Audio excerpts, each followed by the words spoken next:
The high resolution, the high frame rates, the high dynamic range, the color science, the red code raw, these are all the things you're getting when you press record with this camera. Alright guys, in today's video we are talking about the Red Raven. And I think this video will be very helpful to anyone thinking about buying a DSMC2 Red camera in 2023. Now just for a little background, I have been obsessed with Red cameras ever since about 2013. The beginning of my videography career started with the obsession of Devin Supertramp's YouTube channel with the Red cameras on a glide cam. That literally got me obsessed into videography, and that pretty much started my love for it. Ever since then, I decided one day I will own a Red camera. And 10 years later, that day has come. In front of me, I have the Red DSMC2 Raven with the Dragon 4.5K sensor. I don't know why it says 4.5K, because when I put the files in Final Cut Pro, it says 4.6K, so I don't really know what's going on here. So first, let me talk about the things that I absolutely love about this camera and the Red DSMC2 lineup in general. First of all, the modularity. You can literally rig these cameras out to be exactly the way you want. For me, the setup I found to really enjoy is having a top handle and a side handle, so I can basically shoot with the camera handheld like this,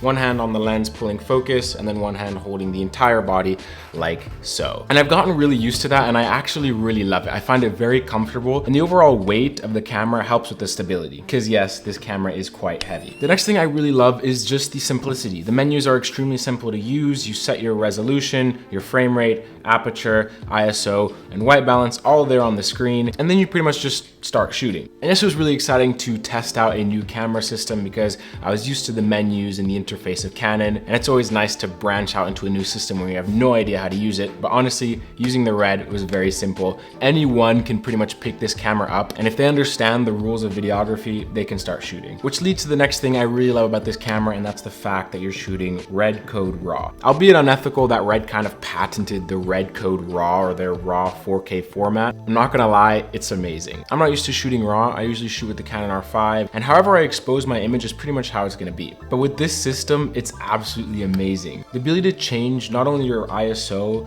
white balance, and tint in post, but also being able to change the overall look that you shot in just makes you not have to think about exposure. As long as you don't seriously overexpose or seriously underexpose, you can recover pretty much anything and the image will always look good. Having that flexibility just allows you to focus on just keeping the image in focus, and then you pretty much nail the shot. The next thing I really like about this camera, and now this may seem a little superficial, is how it looks. The Red camera just looks beast. It looks like an absolute tank. When you walk around with this, people know you mean business. And when you shoot client videos with this, people know your business. And I've proven you are able to charge more when shooting with this camera versus shooting with a Canon R5. Your client looks at your camera and notices, okay, I'm gonna get what I'm paying for. Now, despite this camera being very old, I've had no issues with it. It's been very reliable, very consistent. It takes the same amount of time to boot up each time. I've never had any problems with the cards or formatting or any issues like that. So it's been very nice to have a reliable video system, because I did hear that some DSMC2 Red cameras always have little bugs here and there. And the next thing I really love is the actual monitor system itself. The monitor is a 4.7-inch touchscreen. It's bright, it's vivid. I had no trouble shooting even in bright daylight. I know people have had issues with it, so they get the 7-inch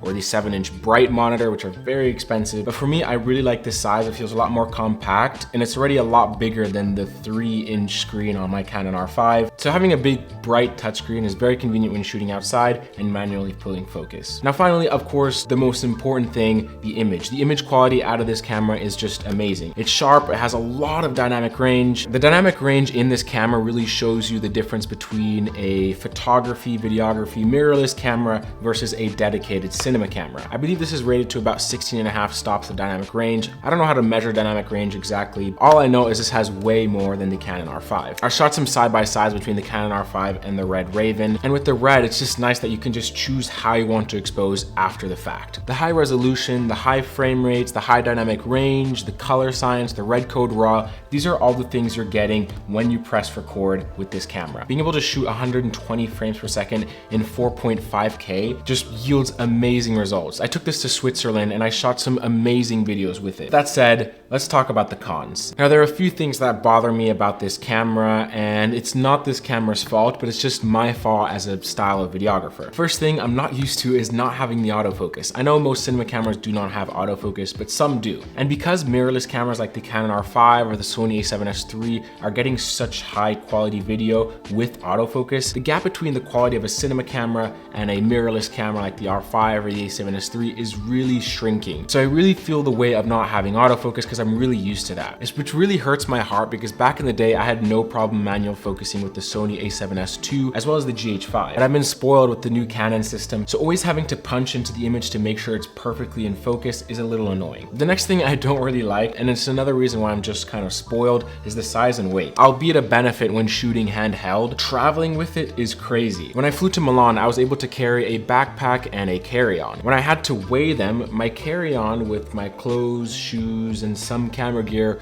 weighed around 4 or 5 kilograms. My backpack with the RED, its accessories, and a few other pieces of camera gear brought the total to about 22 kilograms. Now luckily the TSA guy was chill and I didn't have to pay extra, but it is very heavy and cumbersome. So basically this isn't really the best travel camera. And again, the image quality you get out of a cinema camera like this isn't that much better than the quality you can get out of a Canon R5. So that extra weight doesn't always feel worth it. The next thing that's kind of frustrating and I'm kind of not used to is the boot up time. It takes about 20 to 30 seconds for this camera to boot up. Usually I'm able to time it in advance to make sure it's on when I want to shoot, but many times I miss shots because it just takes too long to turn on. And then again, that's not something I'm used to, which means you usually leave the camera on for long periods of time, which really drains the battery because you know if you turn it off, you have to wait another 30 seconds or so for it to boot back on. And that's pretty much it. I really love and hate this camera for many different reasons. This camera has a lot of drawbacks, but the image quality is undeniably amazing. You can make any shot look like a film. So for me, the question is whether I'm going to be keeping this because it doesn't really match my workflow. Let me know what you guys think in the comments down below. I really do appreciate when you guys let me know what you think. And if you're considering buying a DSMC2 or more specifically the Red Raven in 2023, hopefully this is helpful for you. I have a lot of projects to work on.